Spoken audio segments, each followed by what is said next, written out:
So we are with this repeat client of ours. We saw him around a year and a half now, right? Yeah, year and a half. Yeah, and we performed a frontal surgery on him, and we also did his mid-scalp as well. The results have been very, very good, but as you all know, with one surgery, we can only place the grafts so close together where they touch. We can't sort of place grafts on top of each other because that may lead to complications, or you're going to experience rejection of some graft because of insufficiency of circulation. So there is a theoretical limit. So what we're going to do today is he'd like it a little bit thicker in the front. So he's going to come back and top up this area a little bit more.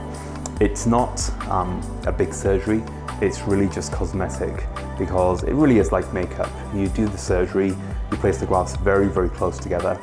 After that point, you really can't get it any more dense, and that's the best we can do. And then we come back in 18 months, and you may need a small top-up. And we always explain this to everybody, and this is always a possibility. So we're going to top up this young man.